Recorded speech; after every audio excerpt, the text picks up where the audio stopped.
RSS Bhajpa के रूप में इस देश की सर्वोच्च कुर्सी तक पहुंचा दिए और जिनको हर पल, जिनका हर भाषण, जिनका हर संबोधन लोगों में फूट और अडानी अंबानियों के लिए लूट।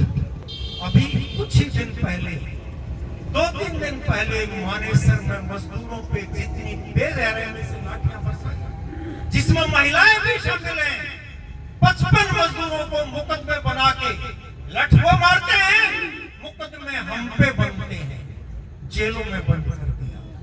ये शासन महिलाएं भी शासन। ऐसा लूट का तंत्र केवल तब रह सकता है जब ये जनता, जिसको कवियों ने कहा सिंहासन खाली करो कि जनता आती है, जिस दिन लोग खड़े हो जाएंगे तब ये लूट, छूट, फूट और कूट का शासन नहीं चल सकता, तब नहीं चल सकता।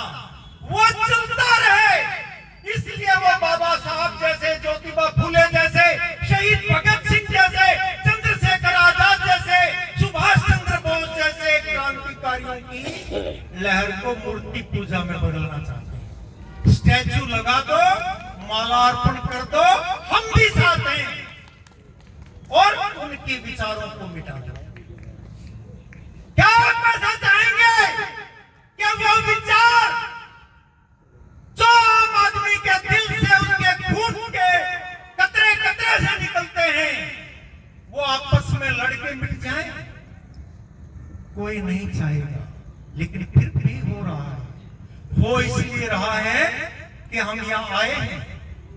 भूत बहुत जल्दी जाते हैं, घर जाएंगे ज्यादा से ज्यादा कह देंगे भाई रागनियां बहुत अच्छी सुनाई, या कोई एक आदमी भी कह देगा मास्टर जी का भाषण थोड़ा लंबा हो गया था तो ठीक, लेकिन विचार भूल जाएंगे।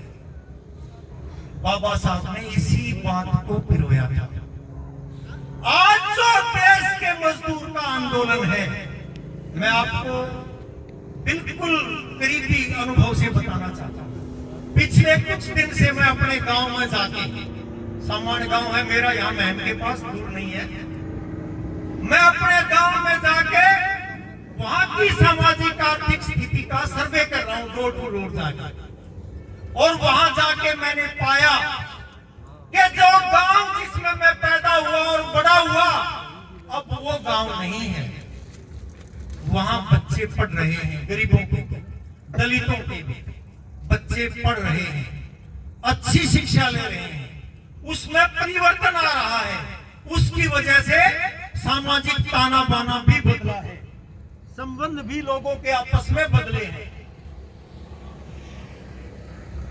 ये ताना बाना एक सूत्र है, शिक्षा परिवर्तन लाती है, कोई दो राय नहीं। बाबा साहब ने, वो जिसकी हम बार बार पुना पैक्ट की कहते हैं, पुना पैक्ट कोई और चीज नहीं थी। उस टाइम की शासक वर्गीय जमात, जिसके सर्वोच्च नेता महात्मा गांधी थे, और एक तरफ गरीब दलित वर्ग की आवाज बाबा साहब, उनके भीतर विचारों का टकराव और उसका समझौता था। अंग्रेजों ने साइमन कमीशन के बाद एक चाल चली, वही ना आप बोलो, एक चाल चली कि इस देश को बांटा कैसे जाए।